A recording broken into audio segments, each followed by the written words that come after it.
नमस्कार दोस्तों। ओम क्लीं कृष्णाय नमः। ओम नमः भगवते वासुदेवाय। आज के दिन जो है प्रेम के ऊपर संवेदनशील टॉपिक पर आधारित है। प्रेम प्रेम को हर किसी की तलाश है। संसार में आप कितनी धन दौलत, चाहे यश मान कीर्ति कितनी प्राप्त हासिल कर लो, लेकिन अगर आपके जीवन में प्रेम नहीं है तो एक अभाव सा आपके जीवन में हमेशा बना रहेगा। और ये अभाव हर आदमी महसूस करता है। मेरे जीवन के जितने साल निकले उसमें मैंने भी इन सब चीज़ों को फेस किया। मैंने भी इन चीज़ों को देखा इस जीवन में। अगर प्रेम ना हो, अगर आपको अपने जैसे अपने घर में माता कुछ बच्चे होते हैं, उनको माता पिता से प्रेम नहीं मिल पाता। उनके माँ बाप इतना जॉब वर्क में इतना बिजी रहते हैं कि उन्हें समय नहीं दे पाते, तो वो प्यार को तरसते रहते हैं। कुछ पति पत्नी होते हैं, उनके बीच में कम्युनिकेशन कम होता है, संवाद कम होता है, तो आपसी प्रेम उतना नहीं बन पाता।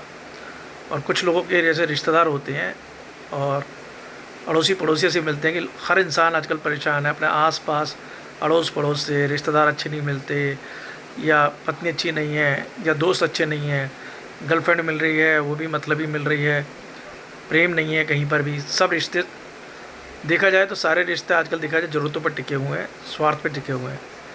इतना हमें समझना होगा, एक कलयुग चल रहा है। हर आदमी महत्वाकांक्षी है और हर आदमी अपने रिश्ते की पूर्ति जब तक होती है जब तक इंसान अच्छा लगता है।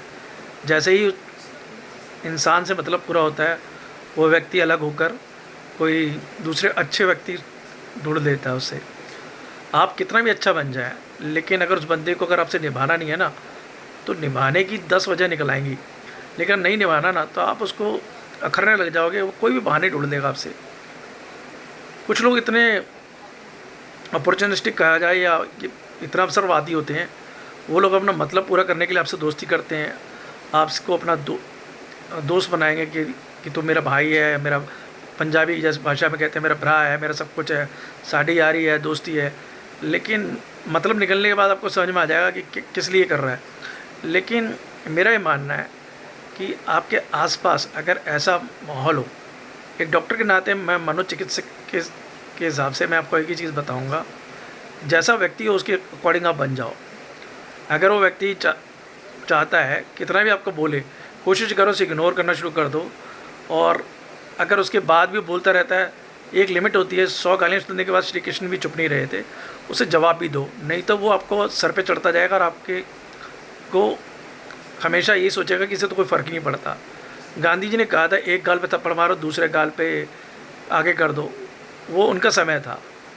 अगर आप आज के टाइम में कोई थप्पड़ मारे आप आगे कर दोगे, वो 2 थप्पड़ और मार देगा, हो सकता है कि आपका बुरा हाल ही कर दे। तो जवाब देना ज़रूरी सीखो, क्योंकि कलयुग है। और इस टाइम 2025 में आप कोई अगर शब्द भेदी बाण चला रहा है, तो आप शब्द भेदी बाणों से ही उसका जवाब दीजिए, हाथ चलाने की नौबत ही ना आए। तो मैं तो यही कहूँगा कि एक कहावत है, हाथी चले बाजार कुत्ते भौंके हजार। तो अगर ऐसा आपके आसपास ऐसा हाल है तो वहाँ से पलायन कर जाओ। तो क्योंकि सिचुएशन वायलेंट हो तो साइलेंट हो जाना ही अच्छा है। बाकी मेरे जीवन में ऐसे ही कुछ हुआ। पहले मैं भी नहीं कर पाता था, लेकिन जब से मैं ध्यान लगाना मैंने शुरू किया, अध्यात्म की तरफ मुड़ा, तब से चीज़ों पर मैंने ध्यान देना छोड़ दिया। अब क्या है क्या नहीं है, कि मैं भी सोचता था कि मेरे जीवन में भी ऐसा लगा, मुझे रिश्तेदार वगैरह अच्छे नहीं मिले। मुझे तो पहले लगता सारे स्वार्थी मतलब ही मिले, पत्नी का सुख नहीं मिला, ये सोचना। और उसके अलावा जीवन में देखा स्त्री सुख की कल्पना करना कि कोई भी सही नहीं मिला। जितने भी लोग मिले वो सब स्वार्थी पूर्ति करने वाले थे। लेकिन जैसे ही मैं धर्म, अध्यात्म और ध्यान लगाना शुरू करा, तब से मैंने ये सब चीज़ें पर ध्यान लगाना छोड़ दिया है। क्योंकि अब मैं कोई ज़िंदगी से उम्मीद नहीं लगाता। जब आप किसी से उम्मीद लगाते हो तभी आप दुखी होते हो, और ये विषय ही भोग आपके ही जीवन के दुख के कारक है। ये बात मेरे समझ में आ गई है।